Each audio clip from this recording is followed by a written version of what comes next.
Merci beaucoup, merci et bienvenue donc à cette session qui est consacrée à la rencontre entre innovateurs et investisseurs.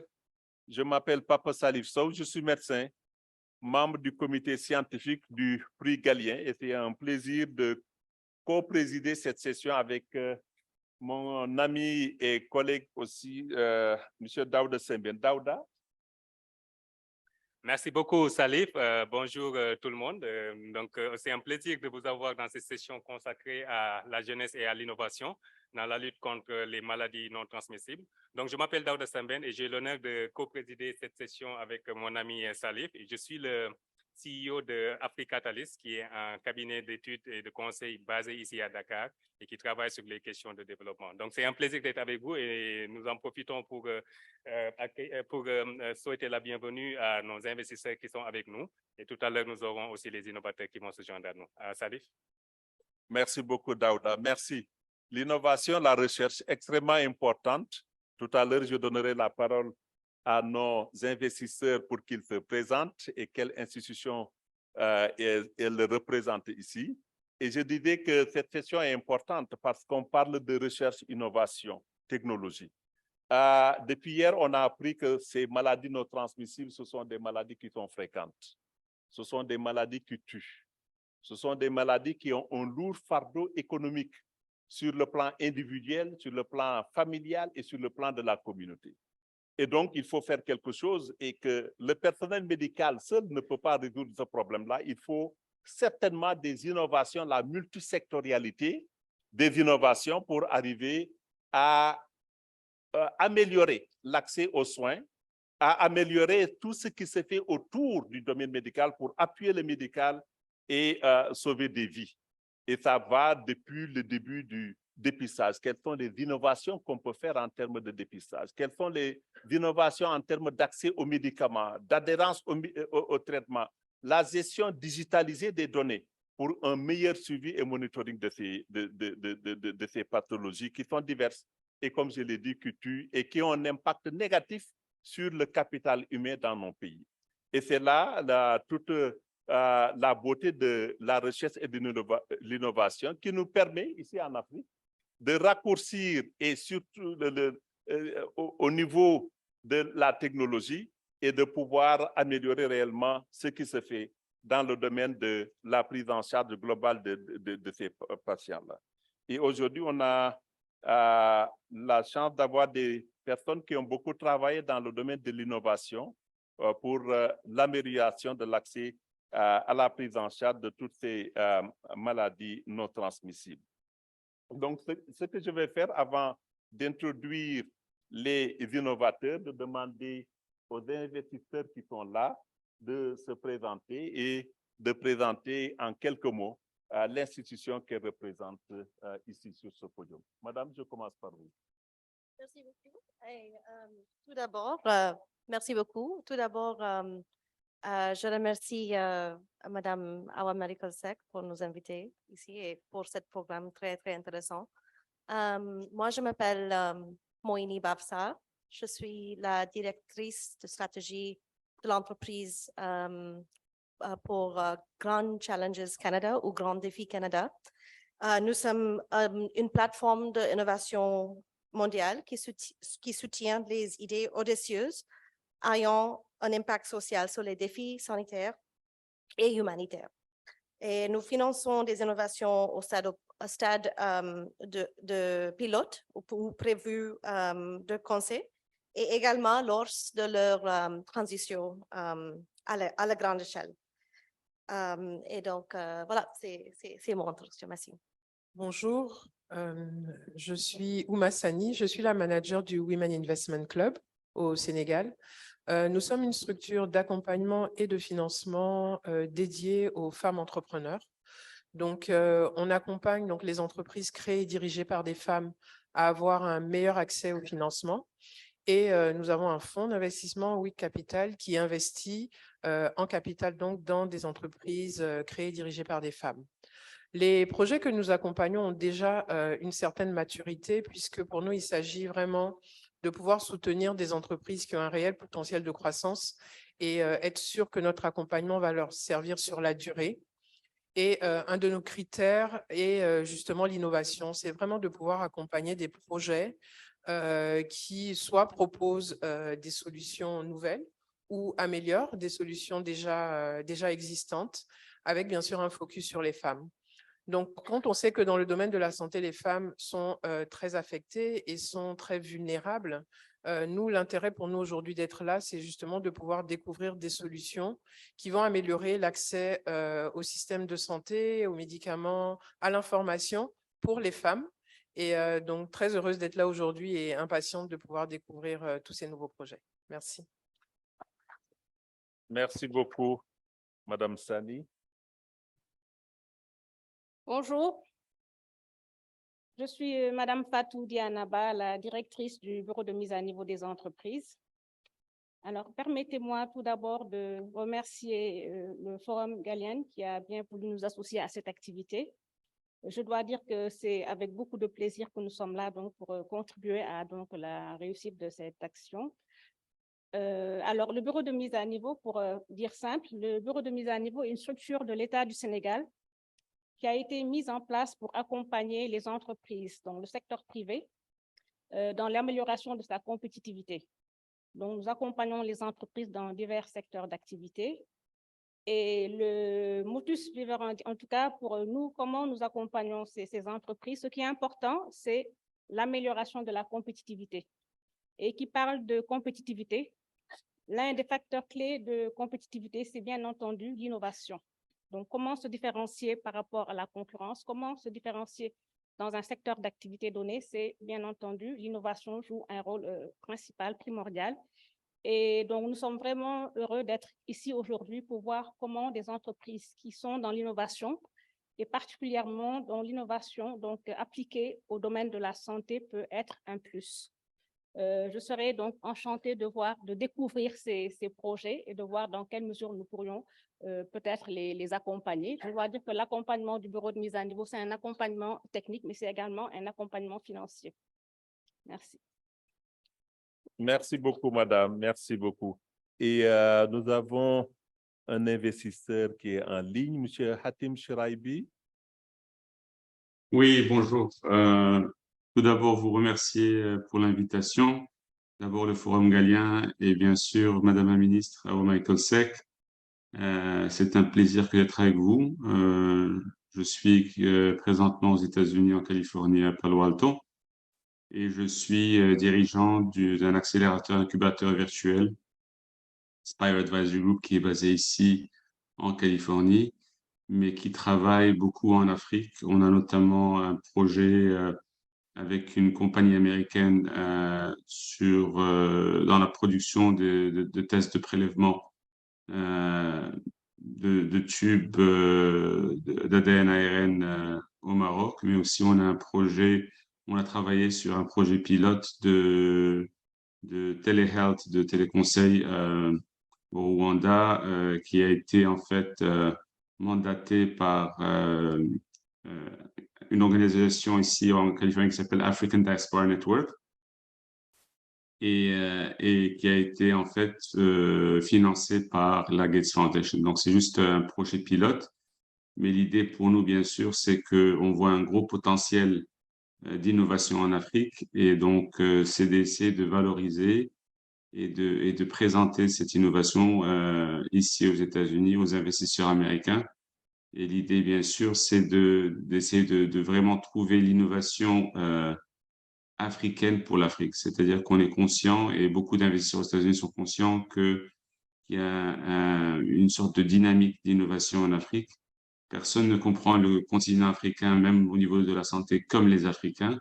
Et donc, l'idée pour nous, c'est essayer de valoriser cette innovation africaine. Donc, on contribue modestement à ça et je serai heureux, bien sûr, je suis heureux d'être ici avec vous et d'essayer de vous donner une perspective nord-américaine, même si je suis moi-même africain d'origine et content de contribuer à l'Afrique. Merci beaucoup. Merci beaucoup, Monsieur Shiraibi. Merci. Maintenant, sur le plan du format. Salih, peut-être avant de continuer, je vais peut-être donner l'occasion à Madame Cissé de se présenter en fait notre dernier investisseur. Bonjour tout le monde, je m'appelle Farah Chouli. Je suis étudiante PhD à la faculté de médecine et de pharmacie de Marrakech au Maroc. Et aujourd'hui, j'ai le plaisir de vous présenter notre projet, qui fait partie de la présentation pour les jeunes innovateurs. Et j'ai le plaisir d'être parmi vous aujourd'hui. Juste pour présenter le format, ce que je disais tout à l'heure Oui. du panel, nous avons 6 innovateurs qui vont prendre 5 minutes, 6 maximum, pour présenter leur innovation. Nous allons prendre d'abord les 3 premiers qu'on va introduire, après ouvrir le débat, la réaction des investisseurs et du public, et après prendre les 3 derniers autres. Et on va commencer, Daouda, comme vous l'avez si bien dit, avec le docteur Farah Chouli.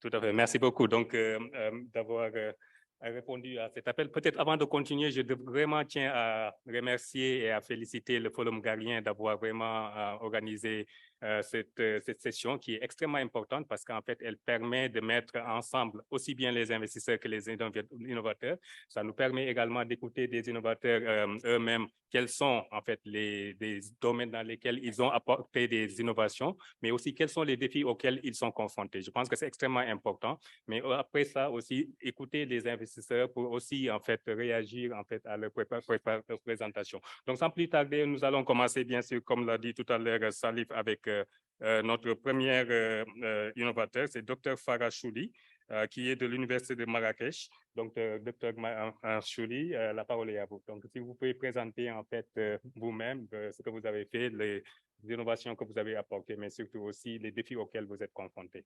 Merci.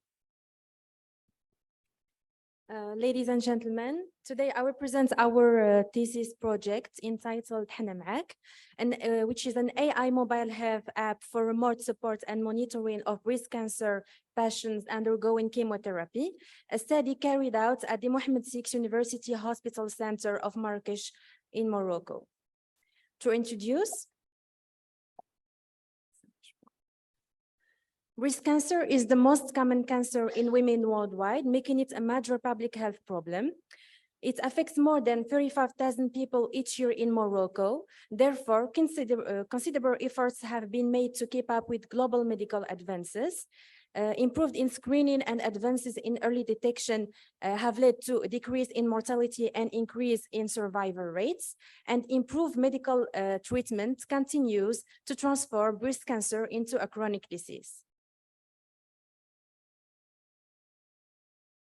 Several therapeutic treatments are already available for an effective control of the cancer, such as chemotherapy, hormone therapy, targeted agents, and chemotherapy.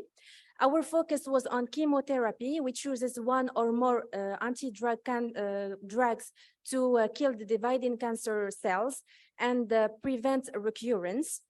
Nevertheless, this kind of treatment carries its own side effects, such as vomiting, nausea, alopecia, and other conditions which affect the quality of life of patients.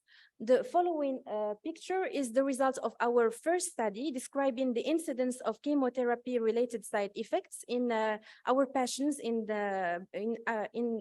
breast cancer patients in our medical oncology department. Thus, to cope with those side effects, patients need self-management which will affect the efficacy of their care and the quality of life. Therefore, there is a growing need for long-term care services across the cancer continuum, as current breast cancer strategies don't fully address the unique care needs of patients. As a solution, in recent years, the wide use of mobile technologies have provided innovative possibilities for advancing the delivery of healthcare. Therefore, one promising way to provide long-term care to this population is the use of mobile health apps, which are designed for various purposes, such as raising a public health awareness, transmitting health information, receiving instant therapeutic feedback, and maintaining timely interactions for patient-provider communication. To this purpose, we came with our own mobile health app, حنا معاك, which means we are with you, which was developed in collaboration with a group of experts of oncology physicians, scientific biologists, and computer developers of the Qadi Iyad University. The main challenge was to find a way to translate the medical language into a computer language, then into a dialect language that patients could understand and assimilate, in addition to ensuring the communication between both sides, patients and physicians. This required a great deal of hard work and efforts. About the circumstances, as chemotherapy is often given on an outpatient basis, patients have less time to learn about their disease and treatment. They are also forced to manage most of the side effects at home without the direct help of the healthcare professionals, which increases the anxiety and a sense of lack of control over their illness. In addition, healthcare professionals caring of these patients have few opportunities to assess and monitor symptoms and provide appropriate advice on self-care. With the use of the app, patients will have the opportunity to report a range of the side effects throughout their chemotherapy treatment without having to wait until their next appointment. They will have also access to health information and self-help tips to manage their symptoms, which will promote independence and self-confidence. And depending on the severity of the side effects, the program can either provide advice or refer to emergency. And additionally, healthcare professionals will have an alert system and will have access to each patient medical record, which will contain accurate, up-to-date information about patient symptoms, enabling a continuous and remote monitoring. About the app's progress, the phase A is already done. As the majority of our patients in our oncology medical departments are of a low socioeconomic level with 71% illiterate, we wanted to make sure that the app is as easy to navigate as possible. This is why we opted for the Darija dialect as the language, default language, with the possibility to change it in the parameters. We also recorded explanatory voice messages and opted for illustrative images for the different steps of the app. For the AI aspect, it occurs in the fact that the program can directly read from pictures taken by patients, either for their blood analysis or temperature degree. In the doctor interface, doctors will have a list of patients with their medical electronic record, and they will have reminders and a notification of any information reported by patients. The phase B is still in progress, and it aims to determine the predictive accuracy of the tool. In a sample of 10 women, we were able to install the application for only 4, and unfortunately, only 1 patient was able to use it. This is why we came out with the following conclusions. On the one hand, the socioeconomic determinants such as the age and the level of education limit the use of the app, despite the efforts to simplify it. And on the other hand, other parameters should be taken into account, technical ones, especially technical ones, including smartphone availability, the type of phone, and also the internet coverage. In conclusion, through this app, we aim to provide both physicians and patients with a tool that would enable continuous care while reducing the time and cost associated with frequent doctor visits. especially for patients who live in medically underserved areas and or have limited mobility. That said, the initial findings of our trial phase demonstrate the need to look even further for solutions that are better adapted for the living conditions of these patients. And thank you for your attention. Well, thank you. Thank you very much, Dr. Shuli. I think Thank you you. have all heard actually how important this innovation is. You know, the idea of using mobile technology to deliver healthcare in the forms of chemotherapy, not only is very actually helpful for patient, cancer Yes, patient themselves, for the but following. it's also actually quite revolutionary and has a very much impact. So maybe what we can do before we actually ask the investors to react, we are going to ask all the innovators to come, all the young innovators to come to the stage and take that seat and also make their own presentation. Okay. So we're going to ask after the investors to react to the three presentation by the three innovators. So thank you very much again, Thank you. Dr. Shuli, and we'll get back to you in a few minutes. So our next young innovator is Madame Aïssatou Diallo. Madame Aïssatou Diallo est le CEO de AskCare. Donc, l'histoire de sa vie a pris, elle a fondé en fait AskCare en 2019. Et l'histoire de sa vie a pris un tournant à la suite de la perte de son enfant à 37 semaines de grossesse. Dès lors, le vœu de réduire cette souffrance auprès des femmes est scellé.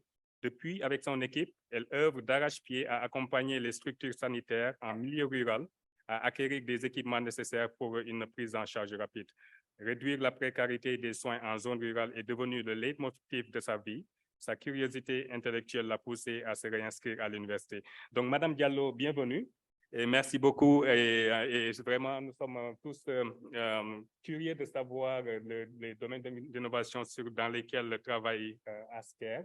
Et qu'est-ce que vous faites? Et qu'est-ce que, en fait, vous êtes confrontés comme défi? Et comment est-ce que des investisseurs comme ceux que vous avez ici pourraient peut-être appuyer le travail que vous faites au niveau de AskCare? Vous avez la parole. D'accord. Bonjour à tous et bonjour à toutes. Je voudrais tout d'abord remercier Madame la ministre par rapport à l'opportunité qu'elle nous donne de pouvoir montrer notre innovation devant ce panel. Donc, voilà, je suis Aïssatou Diallo, biologiste de formation, et fondatrice de l'entreprise AskCare. Nous sommes dans les fournitures d'équipements biomédicaux, mais en effet, nous accompagnons également les jeunes médecins porteurs de projets de cliniques de cabinet à installer leur entreprise dans le monde rural. Aujourd'hui, nous avons à notre actif un réseau de 80 postes de santé, 76 cases de santé et 30 laboratoires que nous accompagnons. Donc, si la régie est prête, on va faire passer une petite vidéo pour vous montrer tout ce qu'on a pu faire durant les 2 ans d'existence de l'entreprise. Merci. Je m'appelle Aïssatou Diallo. Je suis biologiste de formation et la fondatrice de l'entreprise AskCare. AskCare est une entreprise de fourniture d'équipements biomédicaux. Non seulement ça, nous accompagnons également tout ce qui est acteurs sanitaires dans leur projet d'installation de cliniques, mais également, aujourd'hui, nous avons à notre actif un réseau de 80 postes de santé via une association dans les zones rurales que nous accompagnons à élever leur plateau technique. Étant biologiste, j'ai eu à baigner dans le milieu médical et très souvent j'ai vu les lacunes et les manquements qu'il y avait dans ce milieu, mais le déclic en vrai, ça s'est fait en ayant perdu une personne qui était chère et à la limite on pouvait se rapprocher du fait que s'il y avait des équipements assez compétents ou assez conséquents, cette personne serait là aujourd'hui avec nous.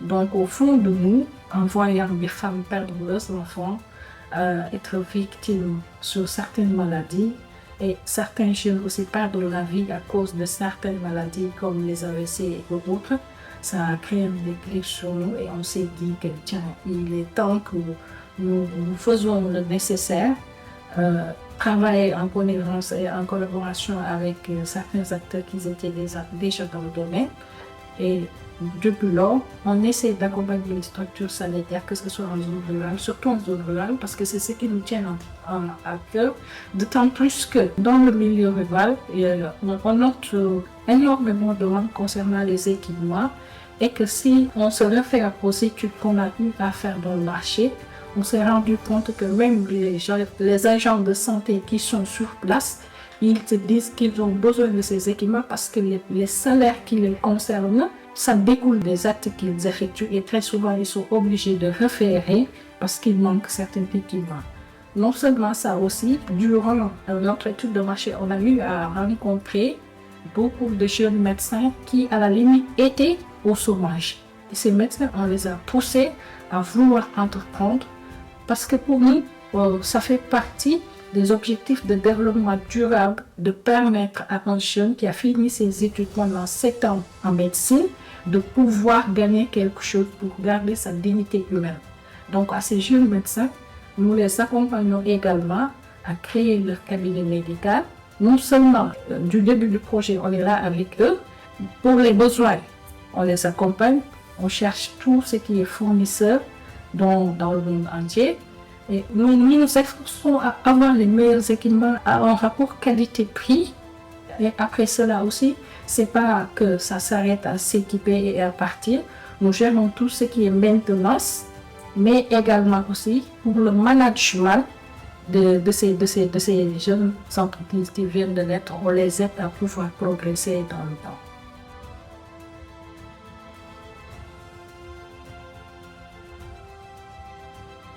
Merci beaucoup. En tout cas, vraiment, Madame Diallo, nous sommes vraiment tous impressionnés et émus de voir ce que vous faites au niveau de ASK Care. Et c'est vraiment toujours passionnant de voir des jeunes innovateurs montrer en fait qu'il est possible de trouver des solutions locales et qui peuvent vraiment apporter qui peuvent avoir des impacts extrêmement importants. Vraiment, nous vous en remercions. Peut-être avant de vous libérer pour demander à notre troisième innovateur de venir, je ne sais pas si vous voulez ajouter un mot. En effet, c'est moi qui vous remercie de nous permettre de pouvoir exposer ça. Et ce que nous allons ajouter là-dessus, c'est le fait qu'aujourd'hui, si on se rend dans le monde rural, on sent le besoin qui est réellement là. En effet, si vous êtes au fin fond du Sénégal, un peu partout là où vous pouvez y aller, vous comprenez que les gens ont du mal à accéder à des soins de qualité. On peut parler de formation des médecins, on peut parler énormément de choses, mais s'il n'y a pas d'équipement adéquat et des personnes qualifiées pour faire la maintenance et accompagner l'utilisation de ces équipements, je pense que la santé ne peut pas se faire sans les équipements. Vous avez parfaitement raison. Encore une fois, nos applaudissements. Merci beaucoup. Nous allons vous revenir tout à l'heure avec les questions des investisseurs et peut-être de l'audience si on a le temps. Notre troisième jeune innovateur, ou je dirais peut-être jeune innovatrice, nous vient de la Côte d'Ivoire. Elle s'appelle Corinne Ouattara. Corinne Ouattara est la...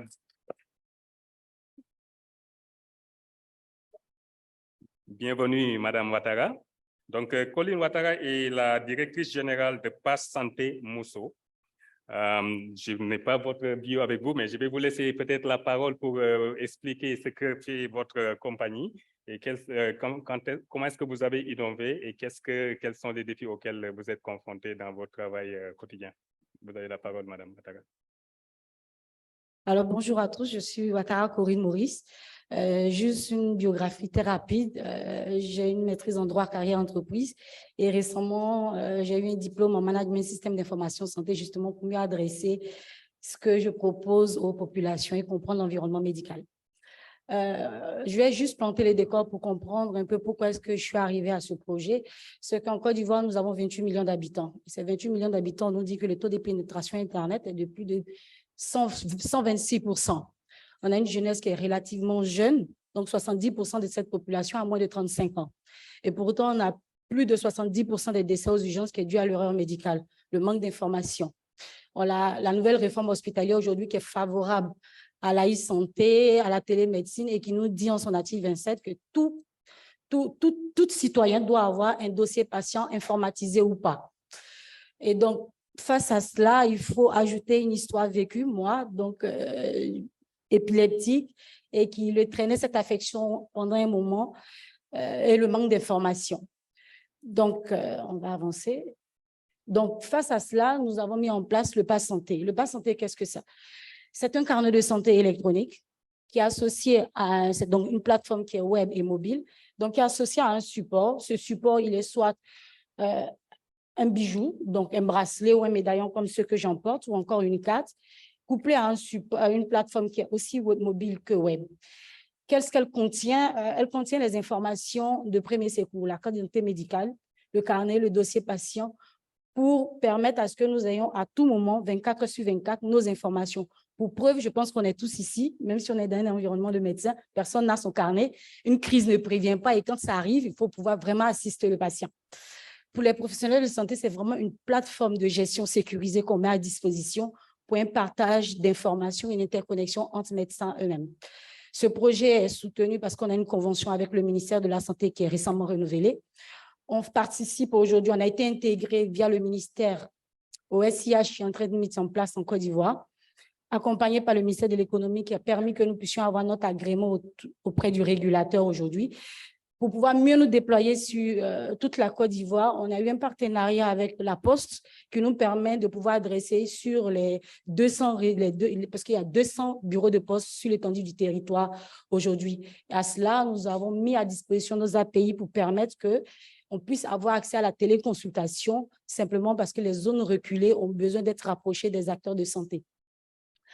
Alors, si je veux vraiment circonscrire dans l'environnement dans lequel nous sommes aujourd'hui, nous sommes rendus compte que les maladies non transmissibles sont en train de monter et qui permettent, aujourd'hui, c'est une pandémie assez silencieuse. Donc, grâce au Pass Santé aujourd'hui, nous prenons en charge le parcours du patient. Donc, vous voyez le cancer, les maladies cardiovasculaires, le diabète, toutes ces personnes sont suivies via la plateforme. C'est 32 000 patients sur la plateforme et aujourd'hui associés au SIH, nous sommes à 62 000 personnes qui bénéficient de cette solution. Comme j'ai dit, plus de 30 000 personnes. Une surveillance grâce aux données médicales, grâce aux informations qu'on met à disposition. À ce jour, nous suivons les dialysés via la plateforme parce qu'il y a un accès proprement pour le suivi du dialysé. Également, le cancer avec le CNRAO qui a été la première structure qui nous a accompagnés. On suit les patients. Pour ça, le patient, mais on intègre également les recommandations parce que les patients qui finissent une chimiothérapie, quand ils partent dans un autre centre, il faut que le médecin puisse savoir que c'est suite à une chimiothérapie et donc les recommandations pour le suivi de ce patient pas derrière. Le couple mère-enfant également, on l'a intégré le suivi du couple mère-enfant pour le suivi depuis la consultation prénatale à la consultation postnatale et d'autres pandémies, d'autres affections avec lesquelles on suit cette plateforme. C'est vraiment la mise à disposition des informations en cas d'urgence pour vraiment optimiser le temps de prise en charge du personnel médical. Alors, en termes de défis et de besoins, je dirais que le plus gros défi pour nous, c'est la résistance à un moment donné à la transformation numérique de certains acteurs de santé, mais cette résistance n'est pas forcément due au fait qu'ils ne veulent pas, mais c'est surtout le manque d'informatisation de certains centres et l'analphabétisme numérique. C'est comme ça que je l'appelle parce que pour beaucoup, ils ne maîtrisent pas l'environnement. Donc, ce que nous on fait aujourd'hui, on arrive dans des centres, on forme les acteurs de santé depuis la dame de la réception aux outils collaboratifs, mais directement à nos plateformes. C'est une solution également qui a été développée à ce jour sur entièrement fonds propres. Donc, c'est l'un des défis, donc, ce qui fait que nous allons tout doucement. Les besoins, c'est vraiment un soutien, on va dire un soutien financier. C'est plus un aspect aussi financier pour pouvoir avoir un déploiement parce qu'on a un projet qui existe, qui a été testé, aussi bien en Côte d'Ivoire que dans certains pays où on a testé sur le terrain, qui intègre aujourd'hui le SIH et qui a besoin de se déployer. Une nécessité également d'être accompagné par certains acteurs, notamment certains acteurs au niveau de la santé. On a l'accord du ministère, mais on a besoin que beaucoup plus d'institutions nous accompagnent. Mais surtout, si je veux vraiment me mettre sur l'environnement africain, un plébiscite de nos solutions également, de sorte à ce qu'on ait des solutions made in locales. Nous avons vécu une crise sanitaire aujourd'hui et tout le monde cherchait des solutions. On ne va toujours pas appeler des solutions qui viennent de l'extérieur, mais on va également utiliser des solutions qui sont propres à nous. c'est pas mentionné sur les diapositives, mais comment est-ce qu'on gagne de l'argent sur cette solution? C'est vraiment un système premium et freemium. Un système freemium qui va permettre à tout le monde d'avoir son carnet sur lui à tout moment, de se déplacer, le mettre à disposition. Et le système premium qui va permettre à pouvoir avoir les services qui sont associés à ça, c'est-à-dire notamment la mise à jour du dossier patient, la mise à disposition, le contact avec le rapprochement par la télémédecine, par la téléconsultation via certains partenaires sur lesquels on travaille. Je vous remercie. Merci beaucoup, Madame Ouattara. Merci beaucoup. Je pense qu'en fait, cette innovation n'est plus à démontrer parce qu'effectivement, comme vous le dites, c'est extrêmement crucial d'avoir toutes ces informations disponibles dans les passes santé, de telle sorte qu'en cas d'urgence, en fait, la prise en charge soit plus rapide et effective. Merci beaucoup. Peut-être maintenant, sans plus tarder, nous allons donner la parole à nos investisseurs pour réagir à ces 3 présentations qu'ils viennent d'entendre.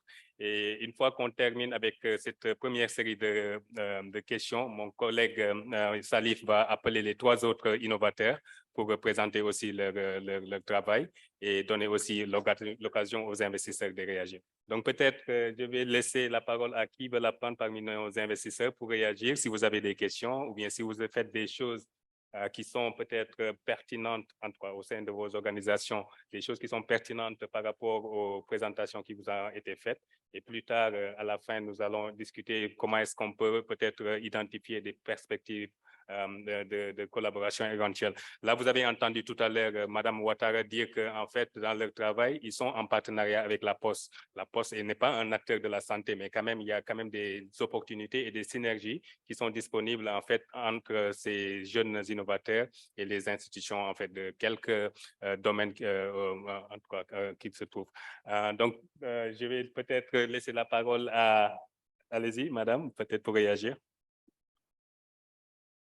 OK, bon, c'était très, très bien, toutes les présentations. J'ai en fait une question pour Dr. Farah.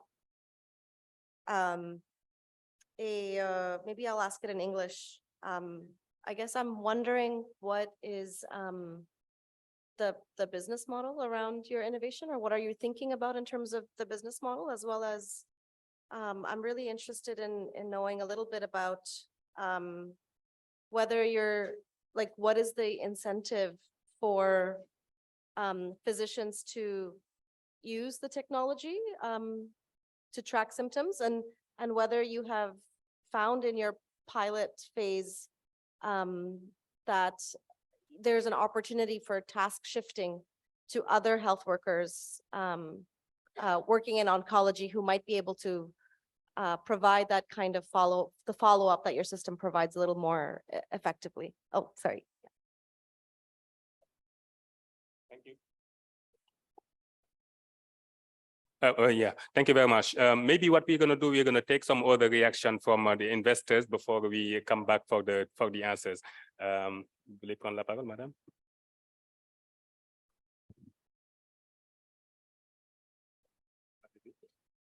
OK, thank you. Vous êtes plus à l'aise en français, peut-être? Vous êtes plus à l'aise en français? OK, très bien. Je vais poser ma question en français alors.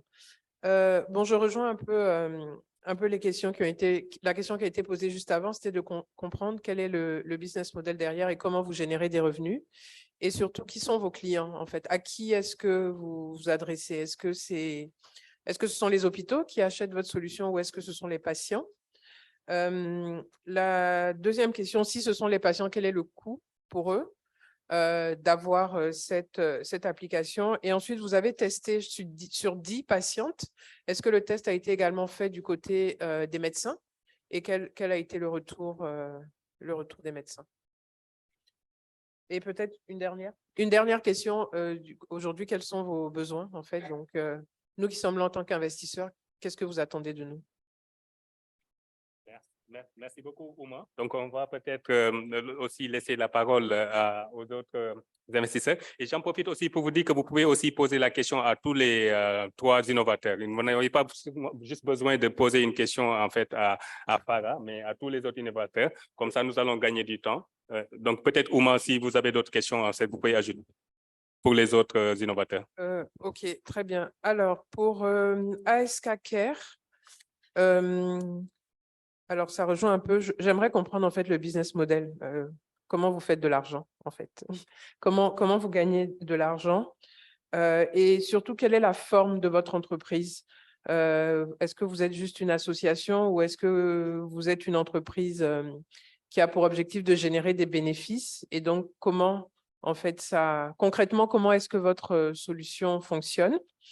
Vous avez également parlé de fourniture d'équipements médicaux, je crois bien. Et là, est-ce que vous avez des accords privilégiés avec des fournisseurs, par exemple, qui permettent aux cliniques ou aux dispensaires d'avoir des tarifs intéressants? Et la dernière question également, quel est votre besoin aujourd'hui et quelle est votre demande? Merci beaucoup, Ouma. Madame Ba. Merci beaucoup, professeur. Ce que j'aimerais déjà relever, c'est vraiment le degré d'innovation qu'il y a dans ces projets et également le fait que ce sont des solutions qui ont été développées à partir de problèmes qui ont été concrètement donc identifiés et pour certains même vécus. Donc, c'est ce que je tiens à souligner et je pense que c'est vraiment très, très bénéfique parce que ça répond vraiment à un besoin particulier.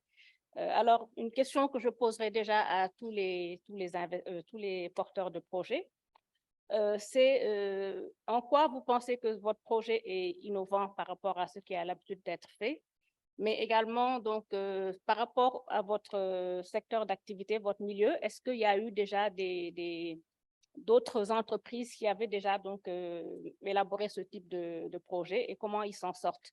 Donc, c'est principalement donc, par rapport au premier projet qui a été présenté. Donc, on sent que c'est quelque chose qui est en train d'être implémenté, mais est-ce que ça vient trouver sur place déjà des produits qui existaient déjà ou bien c'est carrément une innovation dans ce domaine-là? Donc, bien entendu, une question également que je vais poser donc, de manière unilatérale également, quels sont les besoins? Même si en filigrane, on a quand même senti qu'il y avait on reviendra certainement là-dessus, c'est le problème du financement et c'est également le problème de la mise à l'échelle. Donc ça, en fait, moi, c'est ce que j'ai perçu dans des présentations qui ont été faites. Ce sont des débuts de solutions qui sont en cours d'implémentation, mais il y a un besoin d'être mis à l'échelle. Est-ce que c'est bien ça? Et donc, par rapport à cela également, donc, nous aurons certainement des propositions donc, de pistes de solutions. Merci beaucoup. Merci beaucoup, Madame Ba. Je vais faire intervenir notre dernier investisseur qui est en ligne, Hatim Chouaibi, pour réagir aux 3 présentations qui ont été faites par nos jeunes innovateurs. Voilà, Hatim, si vous pouvez réagir avec des questions ou des feedbacks, en tout cas, à ce stade. Bien sûr, avec plaisir. Ben, écoutez, tout d'abord, féliciter les 3 innovateurs et pour le travail qui a été fait. Et donc, en termes de questions, je crois que mes questions rejoignent les questions qui ont déjà été posées pour un investisseur, surtout un investisseur aux États-Unis. Ce qui va être important, bon, l'impact, bien sûr, comme vous le savez, il y a beaucoup de fonds qui ont été créés récemment, qui sont des fonds qui veulent avoir un impact. Donc, en fait, je pense qu'il manquait un peu dans les présentations, et peut-être que les innovateurs peuvent en parler, c'est de donner une idée un peu plus claire sur l'impact de leur innovation en termes de nombre de patients qui vont être touchés par la solution d'abord, mais aussi de l'amélioration qui est faite en fait sur ce qui est actuellement présent sur le marché. Comment on monétise, c'est-à-dire quel est le modèle commercial, parce que tout investisseur, même quand c'est un investisseur qui a un impact, ils veulent comprendre en fait le retour sur investissement et bien sûr ce qu'ils appellent de ask ici en fait, c'est-à-dire quel est le besoin en investissement, donc et quelle est donc la valeur en fait de l'investissement en termes de valuation de la compagnie. Donc en fait dans un pitch standard, c'est des choses qui sont importantes, c'est-à-dire que pour un investisseur, l'investisseur veut comprendre quelle est la mise et quel est le retour sur investissement. Donc ça, c'est des choses importantes. Et comme je l'ai dit, quand c'est des fonds qui sont ou des VC qui sont à haut impact, ils veulent comprendre quel est l'impact sur la population. Mais je pense que les 3 projets, bien sûr, sont prometteurs parce qu'ils touchent à des problématiques très importantes, des maladies non transmissibles qui sont en hausse en Afrique. Et merci. Merci beaucoup, Hatim. Je me rends compte que nous avons environ un peu moins d'1 heure de temps qui nous reste. Donc, on va essayer vraiment d'appeler tous les 3 innovateurs un par un pour prendre 3 minutes pour répondre. En fait, premièrement, parce qu'on a des contraintes de temps, mais deuxièmement aussi, si vous avez la chance d'avoir devant vous des investisseurs, il faut être efficace et vraiment dire en un mot, en fait, ce dont vous avez besoin, en fait, pour les convaincre. Donc, peut-être je vais commencer avec Farah pour qu'elle vienne ici en 3 minutes répondre à toutes les questions qui lui ont été posées. D'abord, il y a Mohini qui demande, en fait, quels sont what are the incentives for physicians to use the technology that you have put in place? And also, you also have questions from other investors about what's your business model and how you're going to make money and how you're going to actually generate revenue, and also how you would scale up this project that you have. So in 3 minutes, if you could respond to all of those questions. 2 minutes ou bien? On est tenu par le temps. 2 minutes pour répondre aux questions. Alors, est-ce que je peux répondre en français? Oui. Alors, tout d'abord, l'étude a été faite au sein de l'hôpital public. Et donc, les patientes sont, elles, chez qui on a commencé le projet, parce qu'elles ont besoin de ce soutien, surtout lorsqu'elles finissent leur cure de chimiothérapie, elles partent directement chez elles, et donc il n'y a plus de soutien direct par les médecins. Donc là, on a vraiment réfléchi avec le groupe des oncologues pour trouver des solutions adéquates pour ces femmes. Et donc, the best solution was cette application mobile-là qui réunit en fait, qui facilite en fait la tâche. Mais le problème, c'est que ces femmes, malheureusement, elles sont d'un niveau économique très bas.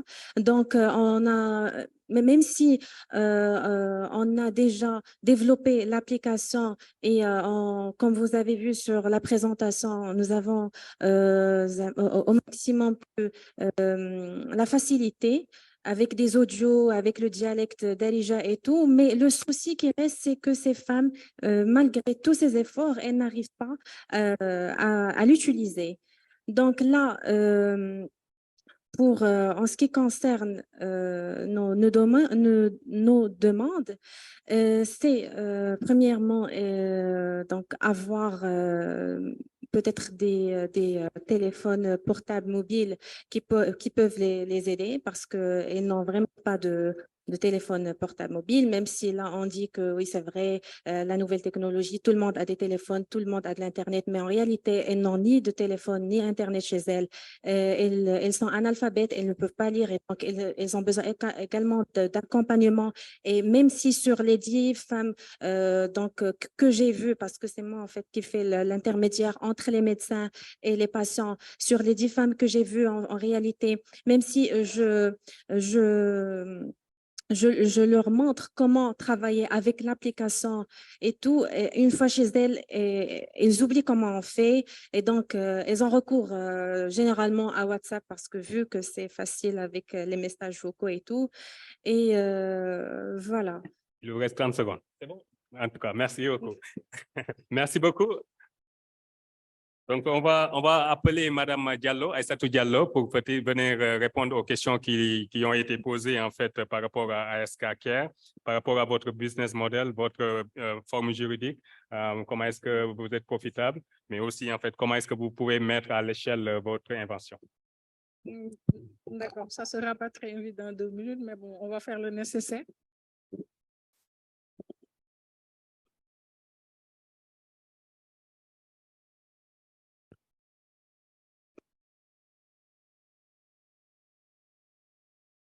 Voilà, pour être brève, par rapport à notre statut aujourd'hui juridique, c'est une entreprise individuelle, mais qui est en phase de changement de statut pour permettre d'autres à nous rejoindre dans le but de ce que nous sommes en train de faire. Et concernant notre business model, nous travaillons en effet avec des fournisseurs avec qui nous sommes aujourd'hui leurs distributeurs ici en Afrique. et ça nous permet d'accéder à des équipements de qualité et d'obtenir des formations pour les techniciens et les ingénieurs pour la maintenance et tout ça. Et comment nous gagnons dans ce projet?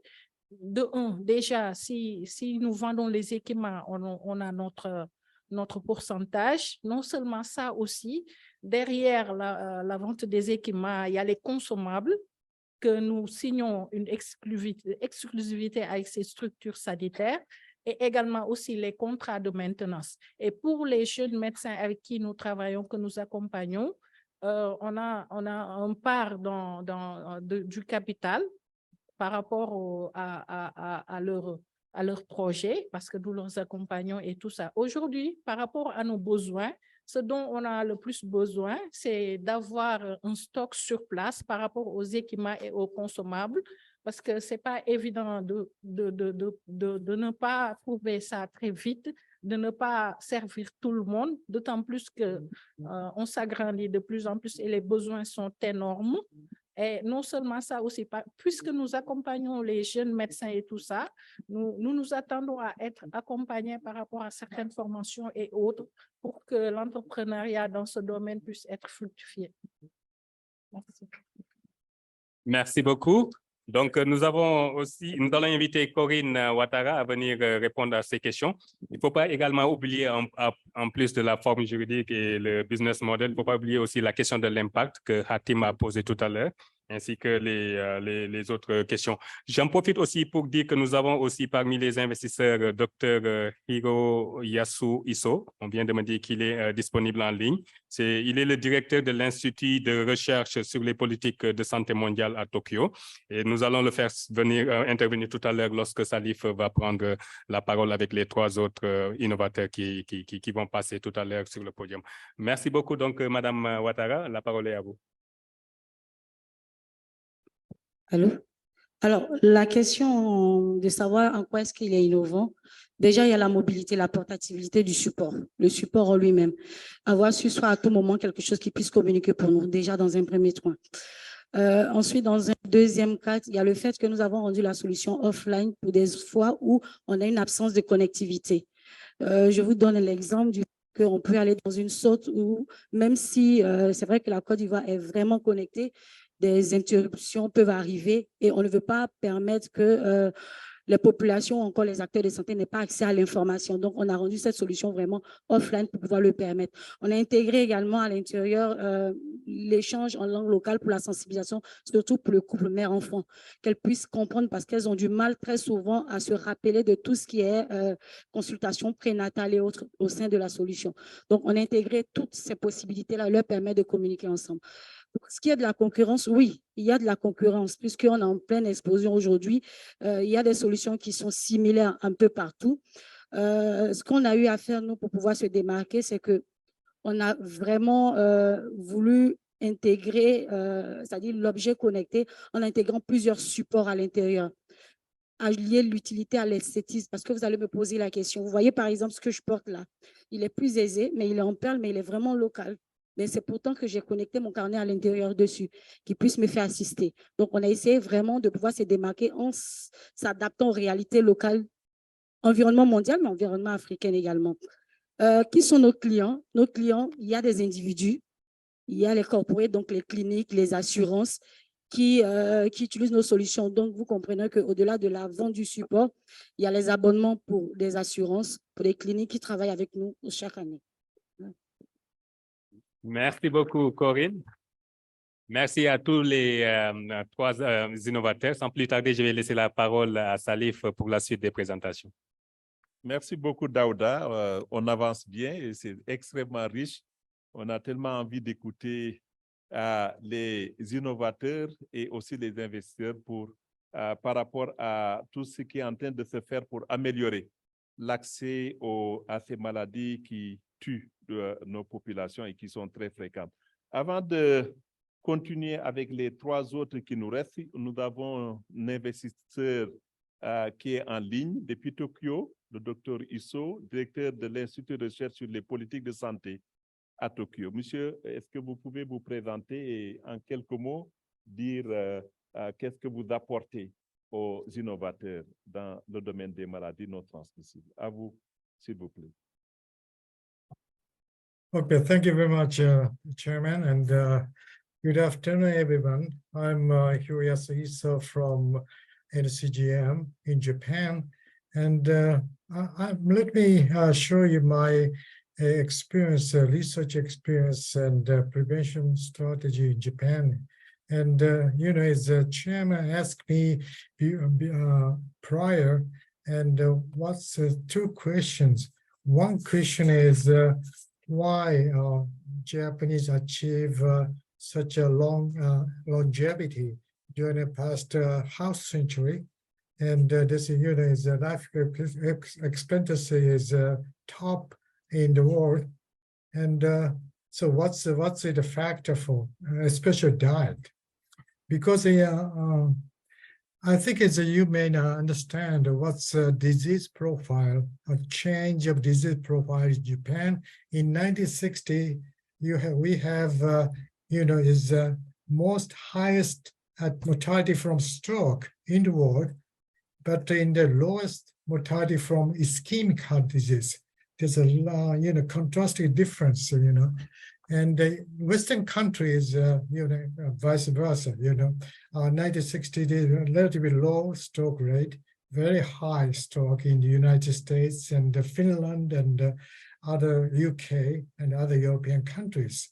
However, in Japan, it's successful to reduce the stroke rate from 1960s nowadays. And particularly, the most important factor is socioeconomic development. In 1960s and 1970, 1980, we have an economic development in Japan, as you may know, and the stroke rate is going down. The background is, you know, improvement the diet, and also improvement the physical activity. I mean, in that time, is very hard labor, is you know, no manual worker, farmers, as this involving very severe hard workers. So they, and also poor diet. And they took a large amount of white rice, plus a lot of salt intake through, for example, miso soup, very salty one, salty pickle, and a very small amount of fish, dry fish. This is also salty, but never, almost never eat meat in Japanese population.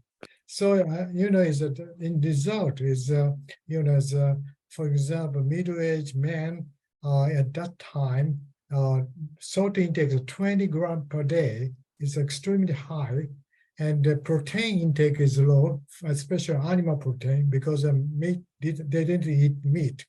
Also small, but and also they don't eat you know, dairy food, milk or something. So as the calcium intake is very low, and also they don't eat the fresh vegetables. So potassium intake is very low. So it makes raise the blood pressure level very high. So it's leading a high rate of stroke. However, you know, on the contrary, is a very we have a very, sorry. Please just summarize in 1 second. So we have to go. We have, I have a 10 minutes. I thought you said 10 minutes. Okay, it's a diet. It's a salty diet. Okay, okay.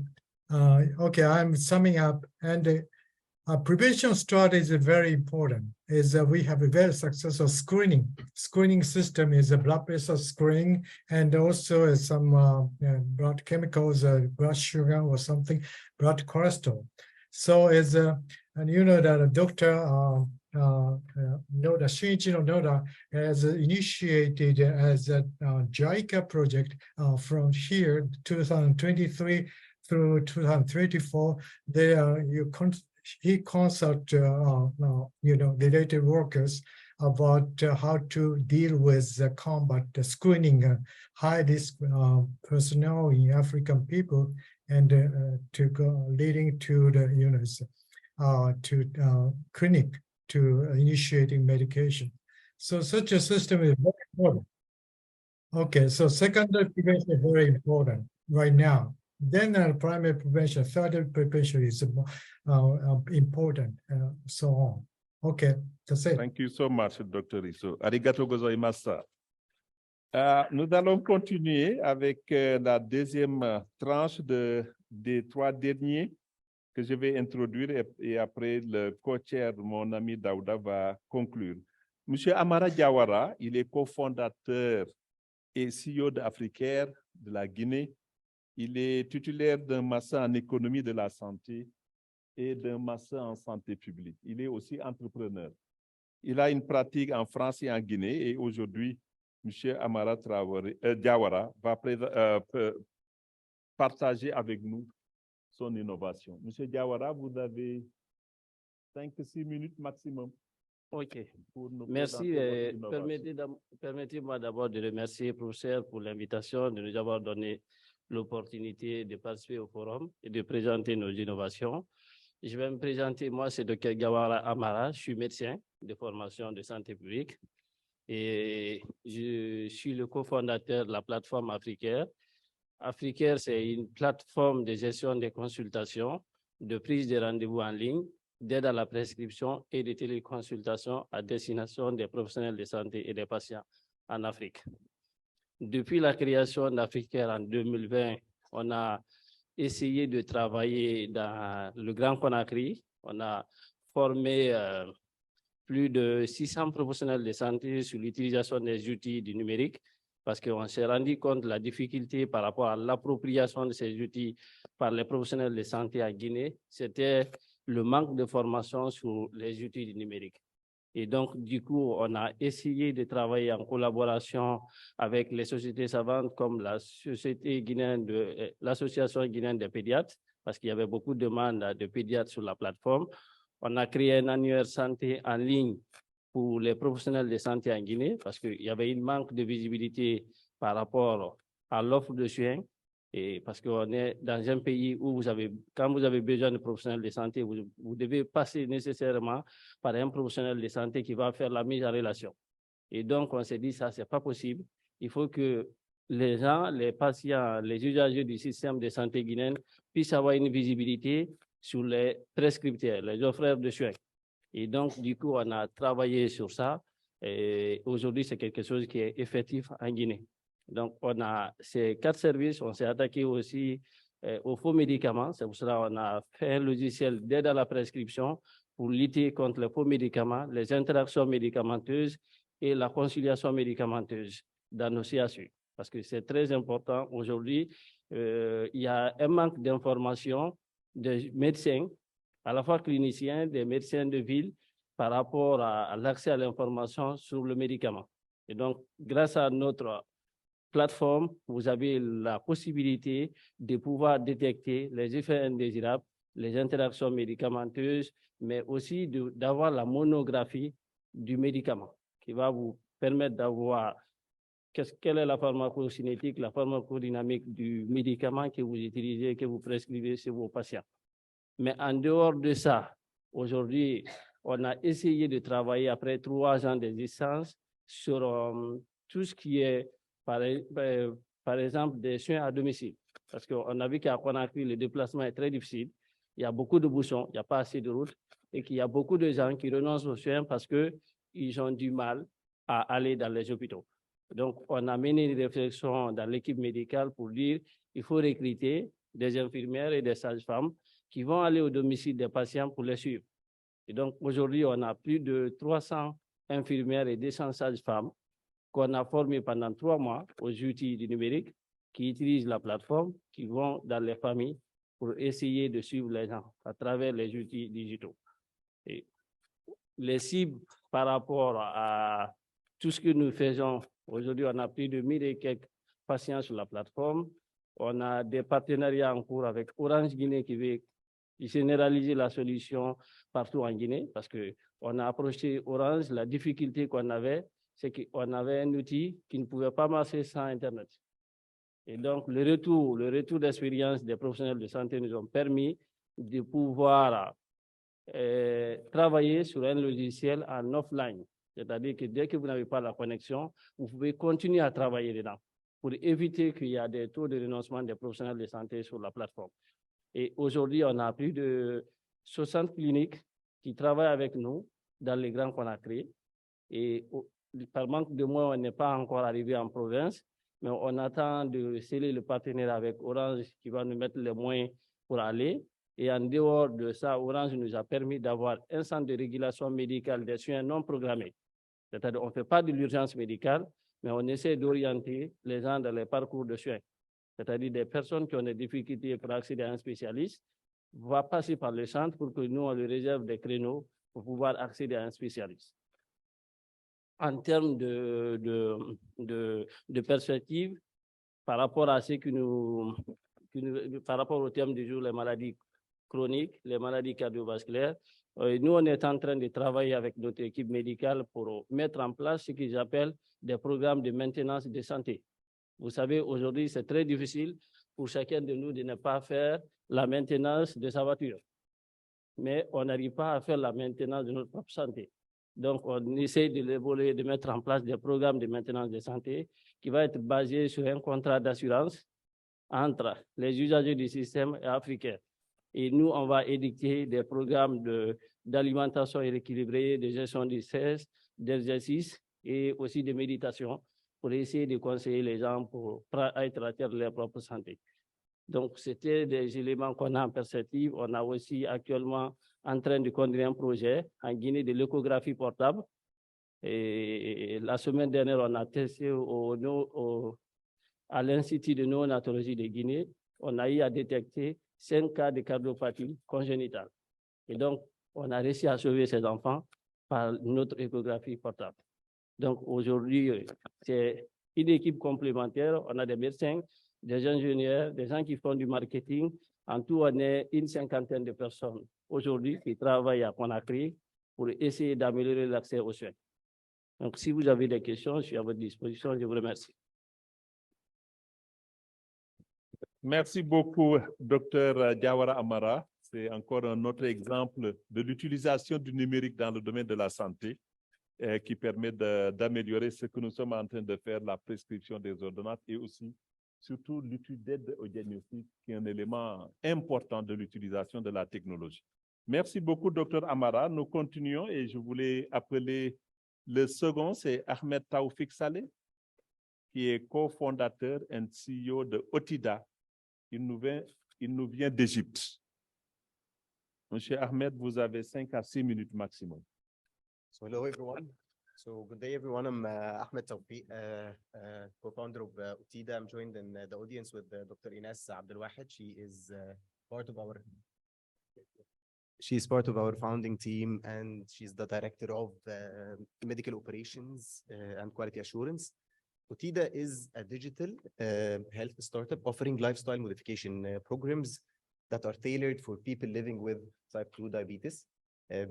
But it's also useful for other conditions like cardiovascular, hypertension, and of course, obesity. Initially, we adopted a B2C model, selling a comprehensive care program directly to patients. But we're now pivoting into a B2B2C model where we help doctors focus on medical supervision while we take the leadership on lifestyle modification. That's in a nutshell, but let's take a step backwards. Diabetes is prevalent everywhere. It's rooted in nutrition and lifestyle bad behaviors. And there are many, many guidelines that emphasize the role of lifestyle modification that is scalable, that is feasible at a scalable level only if we adopt latest technologies and allow a multidisciplinary team to work in a synchronized mode. But that's on theory. What happens on the ground is that typically the whole responsibility is laid down on doctors alone, stretching their capacity and negatively affecting patient outcomes. This is where Otida focuses. We bridge the gap between theory and on-ground practices by offering a data-driven and a tech-based 3-step program that, yes, helps doctors better serve their patients, but also, and equally important, puts the patient in the center of the care model. So we track, educate, and modify in a continuous mode. The first step is tracking, and it's a key differentiator for us. We keep a close eye on key patient outcomes, indicators, behaviors. So we track behaviors and measure its effect and its impact on the patient. We then capitalize on this data to tailor our education and make relevant to the patients only what is relevant in their case. And we then use the data also as well to personalize our lifestyle and nutrition interventions. Lifestyle interventions across different dimensions, nutrition, exercise, among many others. And let's give two examples here. Like one example is the green apple example. One of our pre-diabetic patients used to eat a green apple thinking he's doing himself a favor. But actually, in his case, it induced a very bad blood glucose response. So it was not that healthy in his case. Also, the second example is exercise. Most of our patients are obese, overweight, with some problems in their joints. So it's really not right for them to follow the generic exercise advice that's available online. Throughout the program, doctors are informed with the progress of their patients, and they now have way more data to tailor their medical supervision even further. We we offer remote support and remind patients to go back to their doctors for important follow-ups and only if/when needed. For example, when new symptoms or red flags are reported. By building diabetes-specific technical infrastructure, we release and relieve the pressure from primary care providers by, for instance, eliminating unnecessary visits, reducing hospitalization and healthcare costs, and also improving patient outcomes. We achieved amazing results with our patients. We served more than 500 plus patients and achieved amazing results on average. Anyone with medical background would really understand and will be able to quantify the impact of these results on reversing the conditions for our patients and improving the quality of their lives. These are real success stories from real patients who gave us permission to share their progress with us. Reducing HbA1c from 11 or 9 to 6 is not uncommon for our patients at all. We applied a research abstract and got accepted to present our results in one of not only Egypt, but also the Middle East, the most reputable conferences. It's actually happening directly after this forum as well. So we really document our process, our results, and would love to share it with other entities as well. Our team has a diversified skill set. This is the executive team, and among that team, we have 2 computer science backgrounds, an MBA from University of Chicago, a master's in public health, 2 doctors, 2 medical backgrounds, a master's and a PhD in medicine, a pharmacist, and a couple of nutrition diplomas as well. And it's mostly a senior team with experiences with leading multinationals, UN organizations, and big hospitals focusing only on diabetes. So the key challenge is health tech mindset, and especially on the investment side, it's that we are not building a logistics or an e-commerce business like where you just pour in money on social media to acquire customers, but our customers are patients. An experiment takes us like 3 months on average to measure its impact on patient outcomes and commercially as well. So that mindset is what really matters. We did raise a 340,000 pre-seed round, and we're opening a bridge round very soon as well. So that mindset, if available, the promise and the financial reward along with the social impact is huge, because it's a huge market that is typically underserved. But again, it requires a special mindset to understand the complexities and the time it takes to build and commercialize such solutions. We did join reputable programs before. That's it for me. Maybe just one thing is that these are some of our experiences on our app as well. So that the new funds would be used to productize even more and commercialize through the new model B2B2C channels as well. Thank you. Thank you, Dr. Saleh. Merci beaucoup d'avoir partagé avec nous ce modèle basé sur le diabète et qui est centré sur le patient et qui montre l'importance du rôle que ce patient doit jouer dans le domaine de lui-même, voire l'évolution de ses résultats, l'adhérence au traitement. Merci beaucoup. C'est un outil qu'on devrait faire passer à l'échelle pour permettre à ces 43 millions de plus de diabétiques dans nos pays de pouvoir en bénéficier. Notre dernier intervenant cet après-midi est M. Ablam Kabou. Ablam Kabou, qui est juriste. Il est consultant en management des établissements et entrepreneurs dans la Health Tech. Ablam, vous avez 5 à 6 minutes pour nous présenter votre innovation. Merci beaucoup. Bonjour à tous. Je suis Ablam Kabou Okonse, je suis togolais. Je suis consultant en gestion hospitalière et ça fait 8 ans que j'accompagne les centres de santé dans leur management hospitalier. Et j'ai créé une start-up, j'ai cofondé une start-up qui s'appelle Infinitus, qui a développé une appli, un ERP, Enterprise Resource Planning, qui a la possibilité de permettre aux centres de santé de s'administrer entièrement et de digitaliser le parcours patient. Donc, l'outil s'appelle Clinica et comme je vous le disais tout à l'heure, ça fait 8 ans que j'accompagne les centres de santé et l'outil s'est nourri de 8 ans de problèmes, de 8 ans de difficultés dans la prise en charge du patient. Et ce qu'on a pu faire, c'est de décliner ces problèmes en 4 axes. On a remarqué qu'il y a une lenteur dans la prise en charge du patient, que la gestion financière n'est souvent pas transparente dans nos centres de santé, que ce soit privé ou public. On a également remarqué une gestion compliquée de la pharmacie interne. Je peux vous assurer que c'est un pan très compliqué dans la gestion hospitalière, avec des problèmes de pharmacie parallèle. Ce qu'on appelle pharmacie parallèle, c'est que votre personnel qui pourrait être de moralité douteuse peut faire entrer leur propre stock de médicaments et les vendre allègrement sur votre dos. On a le dernier point qui est une absence totale de monitoring de l'activité. Que ce soit un centre de santé privé ou public, je suis désolé de le dire, on navigue souvent à volo. On n'a pas d'éléments qui nous permettent de savoir où est-ce qu'on est, où est-ce qu'on va, quelle est la roadmap, qu'est-ce qui entre, qu'est-ce qui sort et comment on contrôle tout ça. Et donc, notre outil a pour ambition de fournir ces indicateurs-là aux dirigeants afin de les aider à prendre de bonnes décisions. Bien. Nous proposons donc une solution qui va permettre de numériser tout le parcours patient. Numériser le parcours patient, c'est l'optimiser, c'est donc l'accélérer. Parce que pourquoi c'est lent? Pourquoi on prend en charge nos patients beaucoup trop lentement?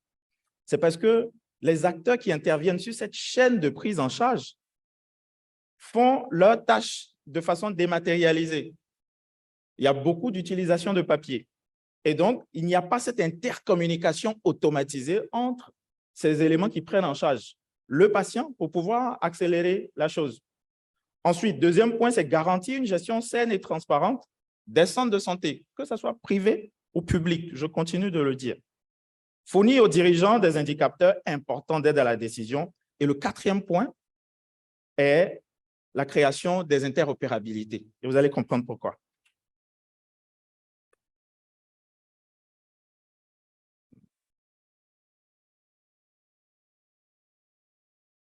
Bien. Nous avons donc un outil collaboratif de 7 modules qui sont totalement interconnectés et qui sont enchevêtrés, qui font en sorte que le travail du next step est la suite du travail de ce qui s'est passé avant. Ça veut dire que le patient vient, on lui génère un bon. La génération du bon passe par l'identification du patient qui génère automatiquement son dossier médical. Et donc, dans ce dossier, dans le même dossier médical qui va le suivre, tous les acteurs de sa prise en charge vont écrire dans le même dossier, mais vont écrire différentes choses en fonction de qui ils sont. Ça veut dire qu'un comptable verra absolument ce qui concerne un comptable, une infirmière, un médecin, mais tout ça de façon enchevêtrée. Donc, on a le parcours patient, on a la facturation qui va s'intéresser à la facturation et des patients non assurés, mais également des patients assurés. Parce que je peux vous assurer également que pendant mes 8 ans d'accompagnement des centres de santé, s'il y a une chose difficile, fastidieuse et chronophage auquel le centre de santé est confronté, c'est la gestion des tiers payants. On a la comptabilité analytique hospitalière. Nous allons un peu plus au-delà du simple dossier médical. Le logiciel Clinica n'est pas juste un simple dossier médical, mais a pour vocation de donner tous les outils qu'il faut à tous ceux qui interviennent dans le centre de santé afin de permettre une gestion globale maîtrisée. Donc, on a une comptabilité analytique hospitalière qui va permettre de créer des lignes budgétaires, de gérer ces lignes-là, de contrôler les dettes qu'on a, de contrôler les créances, parce que justement, on a dans nos centres de santé cette contraction de dette, mais également ces créances que nous avons et qui nécessitent un suivi. Le laboratoire, il n'y a pas grand-chose à dire dessus, si ce n'est que c'est un lien direct entre le médecin qui demande ces analyses et le technicien de laboratoire qui renvoie directement les résultats dans le dossier du patient et donc qui permet au médecin d'accéder à ces informations pour régler un problème, le problème de la confidentialité des résultats. Parce que dans nos centres de santé, ce qui se fait habituellement, c'est que le technicien de laboratoire imprime les résultats, les met dans une enveloppe et les dépose au niveau de la caisse ou de l'accueil. Et ça, c'est un problème. On a également la gestion du stock, donc les in and out des médicaments, et c'est ce module qui va permettre d'éviter les stocks parallèles. Le dernier module est un module très important parce que c'est grâce à lui que l'application est agile et s'adapte à tout type de centre de santé. Qu'on soit un tout petit cabinet ou un hôpital avec un plateau technique monstre, on pourra paramétrer absolument tout pour que le logiciel puisse faire du process fit, c'est-à-dire correspondre à la gestion du processus interne. Nous avons un 7e module qui s'est intéressé à la médecine du travail. Déjà parce que sur le terrain, on a remarqué que on n'est pas beaucoup à se positionner dessus. Un médecin du travail aujourd'hui n'a pas d'outil numérique pour faire ce qu'il a à faire, si ce n'est d'acheter un outil qui vient d'ailleurs. Et je ne vais pas répéter la boutade, il est temps qu'on fasse confiance aux talents nationaux pour créer des outils qui vont nous permettre, nous, de non seulement contextualiser, mais de faire entrer des dimensions culturelles dans notre technologie. Et c'est ça qui nous manque quand on acquiert des logiciels qui viennent ailleurs. Parce que justement, ces logiciels ont été créés sur la base de leur culture à eux. Cible. Les centres de santé privés, publics, les compagnies d'assurance, et vous allez savoir pourquoi, les ministères de la Santé, l'État civil et les caisses nationales de sécurité. Nous sommes présentement dans 3 pays. L'application est utilisée dans 3 pays.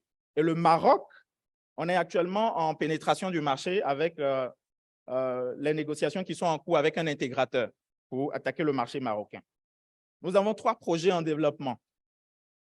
L'intelligence artificielle, dont on n'a plus besoin de dire grand-chose aujourd'hui, si ce n'est que ça va permettre une assistance au diagnostic, mais surtout de proposer des plans de traitement personnalisés en faisant en sorte de croiser des données et avec des spécificités propres à chaque patient, parce qu'aujourd'hui, la gestion hospitalière ne peut pas se détacher de la notion de l'expérience patient. L'expérience patient va faire en sorte qu'aujourd'hui, un patient ne soit pas vu simplement comme un cas pathologique qu'il faut prendre en charge, mais va beaucoup plus en dehors de cela depuis la maison jusqu'à l'admission. Le deuxième projet, c'est le carnet de santé numérique qui va permettre ce pont-là entre le médecin et le patient. Le troisième projet, c'est l'ambition que nous avons de créer un cloud qui va synchroniser les ordonnances sur un réseau accessible à toutes les pharmacies. Ça veut dire quoi? Le médecin va faire son ordonnance. Cette ordonnance va se loger sur un cloud et quelle que soit la pharmacie dans laquelle le patient va, eh bien, cette pharmacie peut accéder à ce cloud et servir le patient, simplement. Sachant que la posologie de l'ordonnance va se transformer en rappel sur le téléphone du patient. 2 comprimés matin, midi et soir, c'est 3 rappels matin, midi et soir pour le patient. Les interopérabilités. Donc, l'application est capable aujourd'hui d'envoyer des rapports mensuels au niveau du ministère, d'envoyer des factures de remboursement au niveau des compagnies d'assurance, de permettre à une sage-femme de faire des déclarations de naissance au niveau des états civils pour que ces déclarations de naissance deviennent des actes de naissance. Ça va permettre également aux médecins du travail de faire ces déclarations d'accidents du travail et des maladies professionnelles au niveau de la CNSS.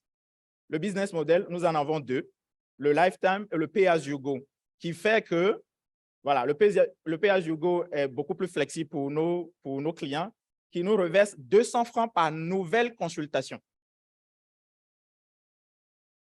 Les prévisions que nous avons d'ici 2026, c'est de convertir 249 centres de santé sur 7 marchés, avec un chiffre d'affaires prévisionnel de 22 500 000 par mois. Je vous remercie. Merci beaucoup. Merci beaucoup, M. Kabou. C'est exactement cet exemple d'innovation que tout ministre de la Santé, tout praticien médical rêve d'avoir à sa main. Et je suis sûr et certain, M. Kabou, ce que nous allons faire immédiatement comme devoir à faire à la maison, c'est de vous connecter avec les responsables de la plateforme numérique au niveau de l'Union africaine qui cherchent des exemples comme ça, comme d'autres exemples que nous avons vus cet après-midi. Parce que c'est quelque chose qui est prêt pour être mis à l'échelle rapidement dans tous les pays. Merci beaucoup. C'est vraiment dommage que nous soyons tenus par le temps. Et Daouda, nous allons peut-être faire la même chose, mais je ne sais pas sur le plan du temps combien de minutes on a. 10 minutes de plus ou 5? Voilà, donc on va donner peut-être une question par investisseur si vous avez des réactions à faire. Nous sommes tenus par le temps, je m'excuse. Et avant cela, je voulais saluer la présence dans cette salle de Madame la directrice de la Fondation Sonatel, qui nous a fait l'honneur d'être avec nous. Merci beaucoup, Madame. Fondation Sonatel, qui œuvre beaucoup, pour ceux qui ne le connaissent pas, dans le domaine de la santé, les infrastructures au niveau les plus reculés en dehors des capitales régionales. Et vous contribuez énormément à l'amélioration de l'accès aux soins pour ces maladies non transmissibles qui tuent encore. Donc, une question par investisseur et après Daouda va conclure.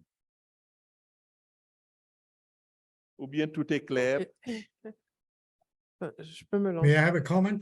One brief Une comment. question, ça va Yes, être, qu'est-ce que vous attendez de nous, Yeah, no, sir. investisseurs, parce Just a qu'aucun d'entre short vous n'a comment. évoqué Yes. de besoins financiers. Donc, à moins que vous ayez déjà tout.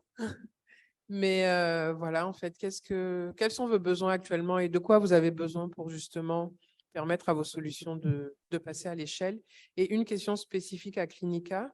Dans le cadre de l'interopérabilité, en fait, vous en êtes où avec des discussions avec les différents acteurs et quel soutien est-ce que vous allez leur apporter? Parce que eux, ça nécessite un changement ou en tout cas une amélioration auprès de leur système d'information. Et donc, voilà, concrètement, comment est-ce que ça se met en place?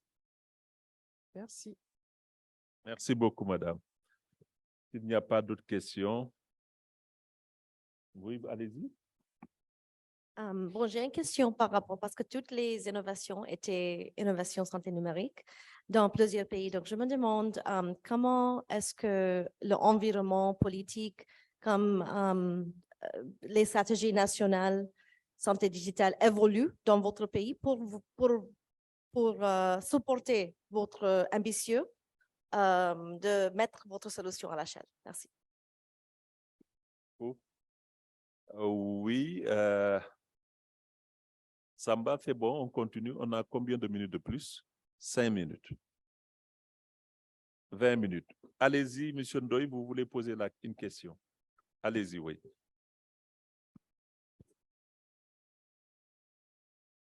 Bonjour, merci beaucoup pour ces exposés très édifiants depuis hier et ce matin et encore cet après-midi. Une question, parce que quand on a écouté Moustapha Cissé tout à l'heure, encore le monsieur du Bénin, c'est ça? Togo. Il y a aussi la question de l'encadrement juridique qui a été posée. J'aimerais savoir, je ne sais pas si c'est Mme Awa-Marie Kolsek ou bien quelqu'un parmi le panel, parce que tout ce que ces jeunes-là font, monsieur le modérateur, le président, c'est des choses tellement extraordinaires. On est fiers d'être là et de les écouter. Et pour moi qui me bats à partir de Genève, pour qu'on reconnaisse et qu'on écoute cette Afrique-là debout. Et c'est vrai qu'on est en plein dans la thématique de cette année, l'Afrique en lutte. Aujourd'hui, ce n'est pas une Afrique pleureuse, c'est une Afrique des solutions. Mais comment accompagner dans le cadre juridique, mais aussi financier, ces jeunes pour que l'Afrique en lutte soit cette Afrique réellement conquérante. Je vous remercie. Elhadji Gorgui Wade Ndoye, je suis correspondant de presse auprès des Nations Unies à Genève. Merci beaucoup, Monsieur Ndoye. On va donner la parole, le micro ici, à Madame Devant. Merci.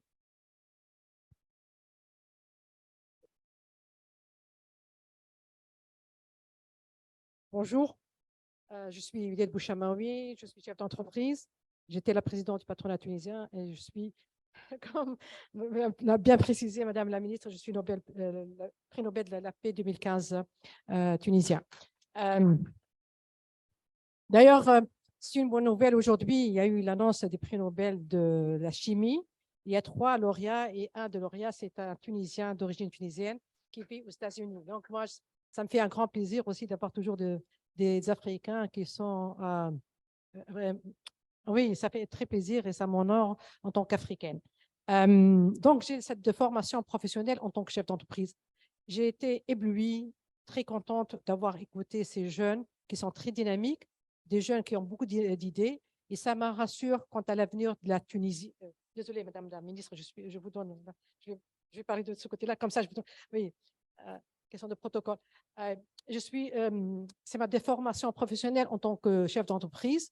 J'ai bien écouté vos pitchs.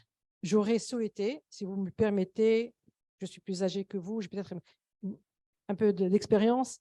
Je n'ai pas bien saisi ce dont vous avez vraiment besoin. Moi, je suis chef d'entreprise. Je suis là, j'ai écouté beaucoup d'idées qui sont extraordinaires. J'ai voulu en une seule phrase me dire à tous ceux qui sont présents ici, quel est votre vraiment besoin urgent? Qu'est-ce que vous cherchez? Qu'est-ce que vous voulez faire pour la prochaine étape? Vous vous dites, voilà, moi j'ai mon projet, il faut expliquer votre projet en 2-3 minutes. Vous savez, pour nous maintenant, nous sommes au 21e siècle, tout va très vite, les gens ont besoin des choses très faciles, des choses succinctes, mais il faut aller à l'idée principale. Vous avez besoin de temps d'investissement, tel est votre budget, vous voulez conquérir tel marché, et qu'est-ce qu'il faut faire? Moi, vraiment, c'est un petit conseil que je vous donne. Et là, après l'autorisation de Madame la ministre, si vous avez le temps, je suis au moins encore là jusqu'au 7. On peut se voir tout à l'heure l'après-midi, je n'ai pas franchement quelque chose. Je peux me réunir avec vous, pas vous coacher, non, je n'ose pas dire ça, mais aussi vous donner un peu quelques ficelles, comment faire pour attirer plus d'investisseurs et pour promouvoir vos idées. Merci à vous. Merci beaucoup, merci beaucoup. Je pense qu'il y a une opportunité que nos jeunes collègues vont saisir pour vous continuer la discussion. Mohamed voulait prendre la parole et après Madame la ministre. Je crois que la question du besoin se pose. Si vous permettez, moi je connais Hector, je connais Farah, j'ai suivi ces projets. Si je prends le besoin individuel de chacun, ça ne va pas finir. Je vous donne un cas très simple. Hector, on l'a découvert à El Jadida, il n'avait ni possibilité de billets pour voyager, pour quoi que ce soit. Mais je pense, ce qu'il nous faut, et c'est ça notre responsabilité, et ça va être, Madame la ministre, le débat de demain lors de l'atelier. Je crois que nous, Africains, nous avons un besoin urgent de créer une sorte de structure, d'accord, une sorte de cité africaine de l'innovation qui rassemble en fait tout ce potentiel humain extraordinaire. Cette structure doit rassembler ce potentiel en termes d'innovation, en termes sur le plan juridique, sur le plan donc financier, etc., réglementaire. Je crois qu'il faut structurer tout ça, d'accord, dans le cadre d'une véritable cité africaine de l'innovation, dans le cadre d'un projet intégré, puissant, d'accord, pour lequel on doit tous se battre vraiment pour le créer au service de la jeunesse africaine. Et je crois, Madame la ministre, sous votre contrôle, je crois que la 6e édition du Forum Galien doit sortir véritablement, d'accord, par cette structure, car, encore une fois, les jeunes nous ont véritablement montré leur potentiel et on doit vraiment les soutenir véritablement par cette structure stratégique qui va vraiment résoudre, au lieu de résoudre les problèmes individuels, résoudre les problèmes de manière globale et intégrée. Merci beaucoup. Merci beaucoup, professeur Mohamed. Madame le ministre de la Santé, puis ici, c'est l'ancienne ministre de la Santé du Côte d'Ivoire. Merci beaucoup. Alors, moi, je vais naviguer à contre-courant. C'est un peu mon habitude. Je dois dire que dans les différentes présentations qui nous ont été faites, j'ai noté que la jeune Ivoirienne Corinne, lors de sa présentation, a dit qu'elle avait le soutien du ministère de la Santé de Côte d'Ivoire, qu'elle avait également eu le soutien au niveau donc, du ministère en charge de l'économie numérique. Je pense que, et la cité dans ses préoccupations, c'est le fait d'être soutenu financièrement. Je l'ai noté. Dans les propos d'autres également, on a vu leur engagement et leur souhait d'aller plus loin. Alors, nous sommes ici, jeunes investisseurs, jeunes créateurs et des investisseurs qui sont prêts à les accompagner. Est-ce que ce n'est pas plutôt notre rôle à nous de leur dire, bon, vous avez donné de vous-même, vous vous êtes engagés, vous avez tenté de faire connaître votre produit. Moi, j'investis dans tel domaine, tu m'intéresses. Moi, j'investis dans tel domaine, tu m'intéresses. Je pense que c'est ce qu'ils attendent, tous ici, je crois, n'est-ce pas? Alors, c'est pour ça que je voudrais... Moi, je n'investis pas, bien entendu, mais je suis quelqu'un qui écoute et qui essaye de pousser la jeunesse. Donc, je pense qu'au sortir de ce panel qui est extrêmement intéressant, avec des personnalités aussi engagées, prêtes à les accompagner, je pense qu'une recommandation de ce panel doit être tout simplement que ceux qui sont sur ce plateau décident, comme l'a dit tout à l'heure Madame le prix Nobel, bonjour, de dire, bon, écoutez, moi, par exemple, le projet du dernier intervenant, le jeune Togolais, m'intéresse. Que ce soit le projet de ma fille ici, Chaobi, qui m'intéresse. À ce moment-là, on y va concrètement, sérieusement, mais qu'on ne laisse pas partir comme ça en leur disant, bon, qu'est-ce que vous attendez de nous? Ils attendent beaucoup et beaucoup de nous. Merci beaucoup. Merci beaucoup. Merci beaucoup. Merci. Avant de donner la parole aux innovateurs pour répondre, je vais repartir au Japon. Il est 22 heures là-bas et je ne voulais pas trop frustrer notre cher collègue Dr. Izo. Izo, could you just in 1 second, share with us what you have heard here? Okay, it's just a short comment. This discussion.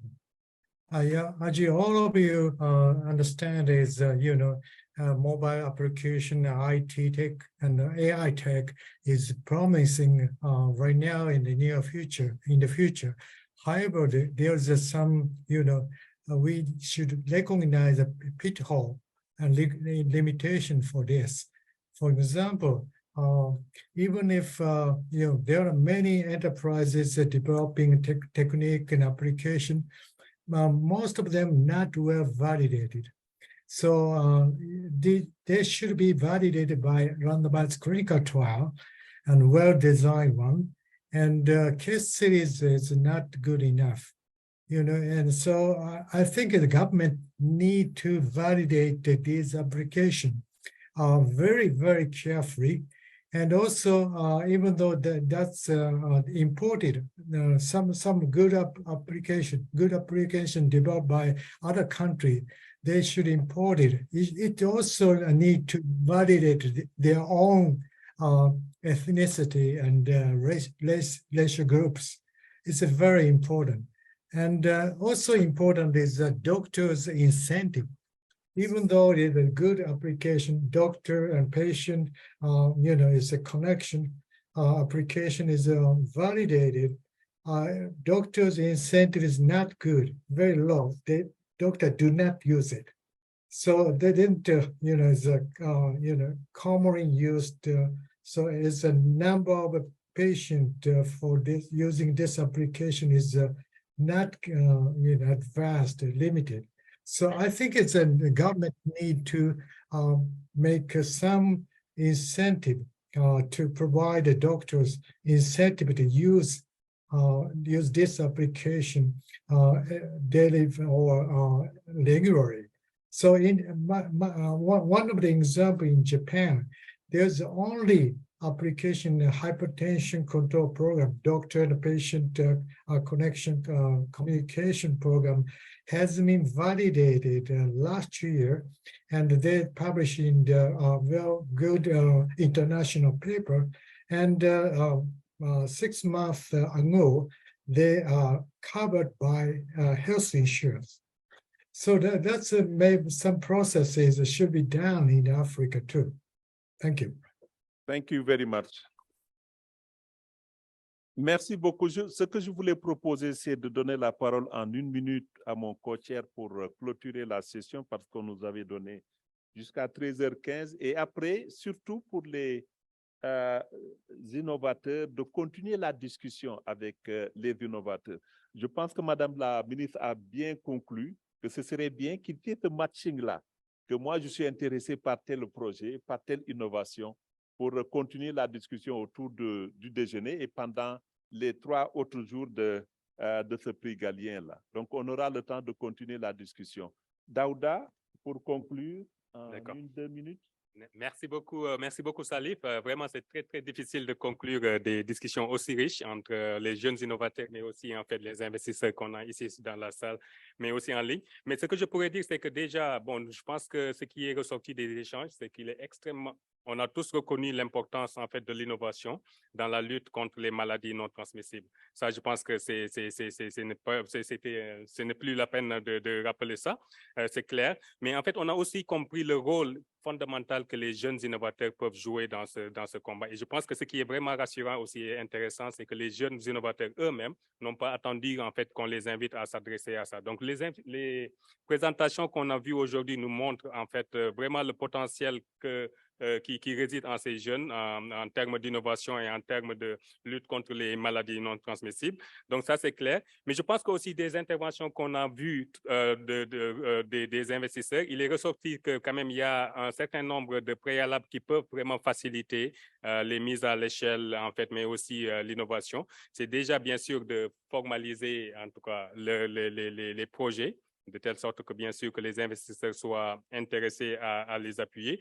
Et bien sûr, de montrer aussi quel est l'impact de ces projets. En fait, je pense que les données dont on a entendu parler lors des interventions, que ce soit le nombre de patients diabétiques ou bien en fait atteints par le cancer, montrent quand même qu'il y a un potentiel extrêmement important. Donc, comment est-ce que les innovations peuvent impacter sur tout ça? Je pense que c'est important pour que les investisseurs puissent aussi en fait appuyer et vraiment clarifier aussi le business model et comment est-ce que ça, lorsqu'un investisseur s'intéresse à ce projet, comment est-ce que en fait ça peut être profitable. Ça, c'est aussi quelque chose qui est ressorti des questions. Donc, je pense que là, je ne vais pas répéter ce qu'a dit Madame la ministre. Ce qui serait important, c'est qu'à l'issue de ces échanges, que les jeunes innovateurs s'approchent des investisseurs qui sont là, mais aussi ceux qui ne sont pas là. Je pense que le Forum Galien peut faciliter cette connexion. Nous avons en fait nos collègues qui sont en ligne, que ce soit Hatim, que ce soit aussi en fait notre collègue qui est au Japon. Et je pense que s'il y a des interconnexions, je pense que ça pourra aider à faciliter le suivi. Peut-être là, il me plaît de clôturer en me remerciant d'abord les jeunes innovateurs qui sont venus faire leur présentation. Vraiment, nous avons tous été frappés par la richesse de leur projet. Je voudrais aussi en fait remercier les investisseurs qui sont sur le podium, mais aussi ceux qui sont en ligne. Donc, peut-être que ce serait bon de leur... voilà, de les applaudir. Et bien sûr, nous ne pouvons pas ne pas remercier le Forum Galien qui a permis en fait cet échange extrêmement intéressant et prometteur. Donc, à commencer bien sûr par Madame la ministre d'État qui est avec nous. Je demanderai gentiment qu'on lui l'applaudisse aussi. Et finalement, bien sûr, je vais finir par remercier mon co-président, Salif. Et je voudrais aussi rappeler aux jeunes innovateurs qu'en plus d'être co-président, il est potentiellement un investisseur en sa qualité de haut cadre au niveau de la fondation Mastercard. Si vous avez vraiment besoin de l'appui de la Fondation Mastercard, il n'y a pas une personne mieux placée que lui pour vous appuyer. Donc, sans plus tarder, merci à tous et à toutes, encore une fois. Et puis, on vous souhaite bon appétit et au plaisir de continuer à suivre les sessions qui sont prévues cet après-midi. Et d'ici là, bon appétit avec le bon chef sénégalais. Thank you. Merci beaucoup. Merci beaucoup, professeur. Et pour poursuivre, sans transition, j'invite les innovateurs avec Madame Bouchamaoui et les investisseurs à aller déjeuner ensemble autour d'une table pour continuer la discussion.